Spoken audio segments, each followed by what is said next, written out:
صل على محمد وآل محمد.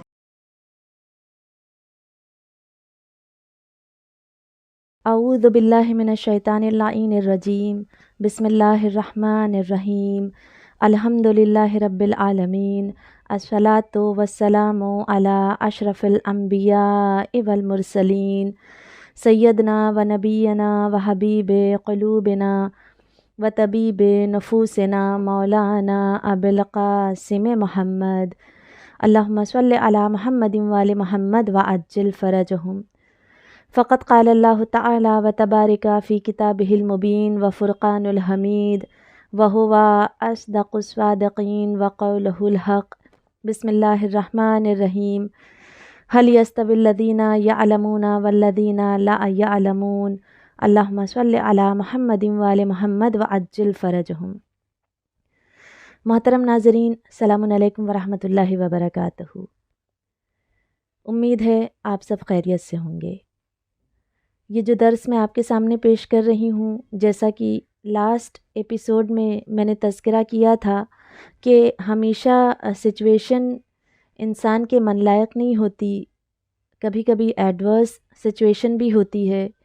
تو اگر پرابلمس میں علم حاصل کیا جائے اور پرابلم سے نپٹتے ہوئے علم حاصل کیا جائے تو اس کی نورانیت بھی الگ ہوتی ہے اور اس کی گہرائی بھی بہت زیادہ ہوتی ہے.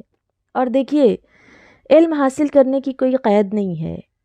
علم کے لیے کہا گیا ہے کہ علم ماں کی گود سے حاصل کرو لحد تک، قبر کی منزل تک. تو علم کے حاصل کرنے کی کوئی عمر نہیں ہے کہ نہیں اب تو ہماری شادی ہو چکی ہے، اب علم حاصل نہیں ہو سکتا، اب بچے ہو گئے ہیں، اب علم حاصل نہیں کیا جا سکتا. یہ جو علم ہے اس کا سلسلہ کبھی رکتا نہیں اور اس کے لیے کوئی عمر کی قید نہیں ہے. جیسا کہ ہم دیکھتے ہیں کہ آیت اللہ وحید خراسانی ماشاءاللہ 103 سال کے ہو گئے ہیں. پروردگار عالم تمام مجتہدین کے سائے کو ہم سب پر برقرار رکھے اور ان کی عمر میں اضافہ کرے. ہم دیکھتے ہیں لیکن علم کا سلسلہ رکا نہیں ہے. ابھی بھی ہم دیکھتے ہیں کہ وہ کتابیں لکھتے پڑھتے رہتے ہیں، کچھ نہ کچھ لکھتے ہیں، کچھ نہ کچھ پڑھتے رہتے ہیں. تو علم کے لیے عمر کی کوئی قید نہیں ہے. اچھا، ایک اور بات کہ طالب علم کو وقت بالکل ضائع نہیں کرنا ہے. ایک تو یہ کہ جو علم حاصل کرنا چاہتا ہے وہ یہ نہ سوچے کہ نہیں اب ہماری ایج کافی ہو گئی ہے تو اب علم حاصل نہیں ہو سکتا. دوسری بات یہ کہ جو طالب علم ہے، جو علم حاصل کر رہا ہے، جو اسٹوڈنٹ ہے، وہ یہ دیکھے کہ وقت بالکل ضائع نہ کرے. یعنی کہ ہم دیکھتے ہیں کہ اگر ہم کہیں جا بھی رہے ہیں، مثلاً سفر میں، تو گاڑی میں بیٹھے ہوئے ہیں تو اس وقت کو بھی ضائع نہ کریں، بنسبت یہ کہ صرف باہر دیکھتے ہوئے چلے جا رہے ہیں، صرف نظاروں کو دیکھتے ہوئے چلے جا رہے ہیں، ادھر ادھر لوگوں کو دیکھ رہے ہیں جو گاڑی میں بیٹھے ہوئے ہیں. نہیں. اچھا دیکھیے، بس یا ٹرین میں کتابیں پڑھنا یا لکھنا یہ سب ریکمینڈڈ نہیں ہوتا ہے کیونکہ آئی سائٹ پہ اس کا ایفیکٹ ہوتا ہے. لیکن یہ ہے کہ اذکار پڑھا جا سکتا ہے، تسبیحات پڑھی جائیں. اگر کوئی بیٹھا ہے تو ڈسکشن کرتے ہوئے چلے جائیں. اس طرح سے یہ ساری چیزیں ہو سکتی ہیں. ہمارے علماء دیکھیے وقت بالکل بھی ضائع نہیں کرتے تھے. یہاں تک کہ آیت اللہ جعفر مرتضیٰ عاملی کے بارے میں ملتا ہے کہ جن کا ابھی 2019 میں ہی انتقال ہوا ہے. یہ ایئرپلین کے سفر میں بھی لکھتے پڑھتے جایا کرتے تھے. بچوں میں بھی یہ عادت ڈالنی چاہیے کہ وہ اپنے وقت کو ضائع نہ کریں. یعنی انسان یہ نہیں کہ فضول میں اپنے وقت کو ضائع کر رہا ہے، نہیں، کچھ نہ کچھ کرتے رہنا چاہیے. اور اگر نہیں کر سکتے، سفر کر رہے ہیں، ٹریول کر رہے ہیں، تو کم از کم کوئی اذکار پڑھیں، کم از کم لا الہ الا اللہ پڑھیں، صلوات پڑھیں، اللہ اکبر کہیں. با فضیلت یہ تمام کے تمام اذکار ہیں. اچھا دیکھیے، ایک اور بات جو آیت اللہ بہجت فرماتے تھے کہ ہم میں جو نورانیت نہیں آ پاتی ہے نا، اور ہماری دینی کمزوری، اس کی ایک وجہ مستحبات کا ترک کرنا ہے.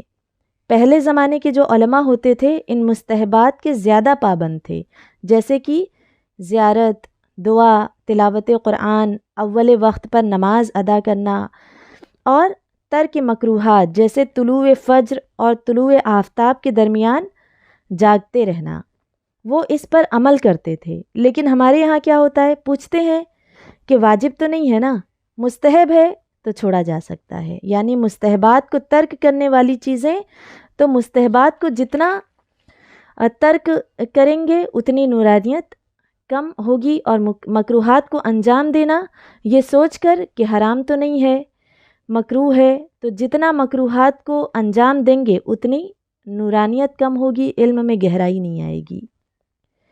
تو جو دینی طالب علم ہے یا جو بھی اسٹوڈنٹ ہیں، طالب علم ہے، ان کو بھی چاہیے کہ ان سب چیزوں کا خیال رکھیں۔ آیت اللہ جواد عاملی یہ بات فرماتے تھے کہ دینی تعلیمات کے اعتبار سے قبرستان بھی ایک مدرسہ ہے۔ باقاعدہ روایت میں ملتا ہے کہ حضرت علی ابن ابی طالب علیہ الصلاۃ والسلام، اللہم صلی علی محمد وآل محمد وعجل فرجہم، آپ کے پاس ایک شخص آیا اور کہا مولا مجھے کوئی نصیحت فرمائیے۔ امیر المومنین علیہ الصلاۃ والسلام نے ارشاد فرمایا کہ تم کہاں رہتے ہو؟ کہا کہ مولا قبرستان کے برابر میں ہی میرا گھر ہے، یعنی قبرستان کے پاس میں ہی میرا گھر ہے، میں وہاں رہتا ہوں۔ مولا نے کہا تمہیں تو کوئی نصیحت کی ضرورت ہی نہیں ہے، قبرستان کے پاس رہتے ہو، یعنی کہ قبرستان خود ایک درسگاہ اور عبرت حاصل کرنے کی جگہ ہے جو لوگوں کو نصیحتیں پرووائیڈ کرتا ہے۔ آیت اللہ جواد عاملی بھی یہ فرماتے تھے کہ زیارت اہل قبور جو آئمہ علیہ الصلاۃ والسلام نے اس میں جملے سکھائے ہیں کہ جو ہم مردوں سے اس میں گفتگو کرتے ہیں، اس میں باقاعدہ مردوں کو لا الہ الا اللہ کی قسم دے کر کہتے ہیں کہ اس دنیا میں آپ کے ساتھ کیا چل رہا ہے، آپ نے کیسا پایا لا الہ الا اللہ کو، یعنی کہ ہم انہیں لا الہ الا اللہ کی قسم دے کر چیزیں دریافت کرتے ہیں۔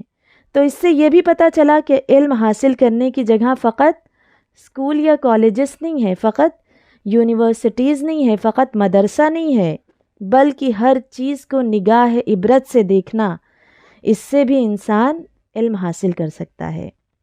یہی وجہ ہے کہ ہمارے ایک عالم دین سید جمال الدین گلپائگانی، یہ وہ تھے کہ ان کی چشم برزخی کھل گئی تھی، جس میں اکثر و بیشتر چیزیں نظر آنے لگتی ہیں جو عام انسانوں کو نظر نہیں آتی ہیں، وہ تمام چیزیں جس کی چشم برزخی کھل جاتی ہے ان لوگوں کو نظر آتی ہیں۔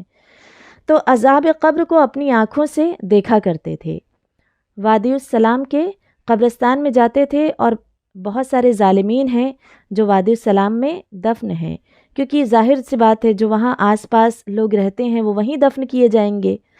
تو ان ظالموں کے عذابوں کو تفصیل کے ساتھ آیت اللہ گلپائگانی نے بیان بھی فرمایا ہے۔ کہتے ہیں کہ وہ وادی السلام کے قبرستان میں جایا کرتے تھے اور گھنٹوں وہاں بیٹھا کرتے تھے، اور خود جو ان کی قبر مبارک ہے وہ خود وادی السلام میں موجود ہے۔ جو بھی زیارت پہ جائے اسے چاہیے ان لوگوں کو کہ علماء کی قبر پر بھی جائے۔ تو یہاں پر ان کی قبر موجود ہے، اور جو سید علی آقا قاضی ہیں ان کی بھی قبر مبارک وادی السلام میں موجود ہے، وہیں پر پائی جاتی ہے۔ لہٰذا جو کوئی بھی زیارت پہ جائے وہ تمام علماء کی قبر پر بھی جائے اور جا کر سورہ فاتحہ وغیرہ پڑھنا چاہیے۔ تو آیت اللہ جمال الدین گلپائگانی فرماتے تھے کہ جن کے بھی والدین حیات ہوں وہ ان کی براہ راست خدمت کریں، اور جن کے بھی والدین اس دنیا سے چلے گئے ہوں ان کی قبر پہ جانا ہرگز ترک نہ کریں۔ اور آیت اللہ مجتہدی تہرانی فرماتے تھے کہ وہ مردے جن کی قبر کی زیارت کے لیے آپ جاتے ہیں وہ آپ کے آنے سے اس قدر خوش ہوتے ہیں کہ جس طرح کسی کے گھر پہ کوئی قریبی عزیز آ جائے تو خوشی محسوس ہوتی ہے نا، اگر ہمارے گھر پہ کوئی ہمارا بہت قریبی عزیز آ جائے تو اس سے کہیں زیادہ وہ مردے قبر پہ آنے سے خوش ہوتے ہیں۔ وہ فرماتے تھے کہ لوگوں کے امور میں جو رکاوٹیں کھڑی ہوتی ہیں اس کی بڑی ایک وجہ اپنے والدین کی قبر پر نہ جانا ہے۔ لوگ اکثر ترک کر دیتے ہیں، سالہ سال نہیں جاتے، یا کوئی ایک دن مخصوص کر لیا ہے اسی دن جاتے ہیں، جیسے کہ برسی کا دن یہ ان کے لیے مخصوص کر دیا کہ آج برسی ہے چلو قبر پہ جایا جائے، یا ہم نے دیکھا ہے کہ شب نیمہ شعبان ہمارے یہاں قبر پہ جایا جاتا ہے، اچھی بات ہے، لیکن کبھی کدھار نہیں جانا چاہیے بلکہ اکثر و بیشتر جانا چاہیے۔ کہتے تھے کہ خواہ والدین دنیا میں راضی نہیں تھے، لیکن جن اولادوں نے اپنے والدین کی قبروں پر جانا بند کر دیا، یا بعض اوقات ایسا ہوتا ہے کہ والدین دنیا میں راضی تھے مگر اولادوں نے قبر پہ جانا بند کر دیا، ان کے مرنے کے بعد ترک کر دیا، اب ان کے لیے ایصال ثواب بھی نہیں کرتے، ان کے والدین اب ان سے ناراض ہو گئے، یعنی کہ دنیا میں راضی تھے مگر یہ سب نہیں کرتے، اس لیے ان کے والدین ان سے ناراض ہو گئے۔ اس کے نتیجے میں کیا ہوا کہ ان کی اولادوں کے لیے اہم کاموں میں رکاوٹیں کھڑی ہونا شروع ہو گئیں۔ اور ایسا بھی ملتا ہے کہ بعض اولادیں ایسی ہیں کہ جن سے والدین دنیا میں ناراض تھے مگر والدین کے چلے جانے کے بعد اس دنیا سے وہ ان کے لیے ایصال ثواب کرنے لگے، ان کی قبروں پہ جانے لگے، ان کے لیے فاتحہ، ان کے لیے تمام نیک اعمال انجام دینے لگے، تو ان سے والدین آخرت میں راضی ہو گئے۔ تو کیا ہوا کہ جن اولادوں نے یہ تمام کام ترک کر دیا، خواہ والدین دنیا میں راضی تھے تو اب کیا ہوا، والدین ان سے ناراض ہو گئے اور ان کے اہم کاموں میں رکاوٹیں کھڑی ہونا شروع ہو گئیں، پریشانیاں آنے لگتی ہیں، مشکلات آنے لگتی ہیں۔ تو روایت میں یہ بھی بات آئی کہ بعض نیک اولادیں والدین کے انتقال کے بعد عاق ہو جاتی ہیں۔ تو بہرحال انسان اپنے والدین کی قبر پہ ضرور جائے، جب اولادیں جاتی ہیں تو والدین خوش ہوتے ہیں اور انہیں دعائیں دیتے ہیں، تو بگڑے ہوئے کام آسان ہو جاتے ہیں، بلکہ مشکلات آنے ہی نہیں پاتی کیونکہ وہ ان کے لیے دعا کر رہے ہوتے ہیں۔ تو یہ تمام کی تمام چیزیں ہیں جو ایک طالب علم کو خیال رکھنا چاہیے ان ساری باتوں کا، جس سے کیا ہوگا کہ جو بھی ڈیفیکلٹیز اس کی لائف میں ہے یہ تمام مشکلات نہیں آئیں گی، اور علم بھی انشاءاللہ حاصل ہوگا، اس میں نورانیت بھی آئے گی، گہرائی بھی آئے گی۔ تو پروردگار عالم کی بارگاہ میں یہی دعا ہے کہ پروردگار عالم ہم تمام شیعان حیدر کرار کو زیادہ سے زیادہ علم دین اور علم دنیا دونوں حاصل کرنے کی توفیق عطا کرے، اور ساتھ ساتھ میں اس علم پر عمل کرنے کی بھی توفیق عنایت فرمائے۔ اولاً اور آخراً یہی دعا ہے کہ فرزند زہرا یوسف زہرا وارث زہرا کے ظہور میں تعجیل فرمائے، ہمارا شمار، ہمارے مردوں کا شمار ان کے اعوان و انصار اور منتظرین میں فرمائے، حضرت حجت کو ہمارے نامہ اعمال سے راضی اور خوشنود فرمائے۔ ربنا تقبل منا انک انت السمیع العلیم، اللہم صل علی محمد وآل محمد وعجل فرجہم۔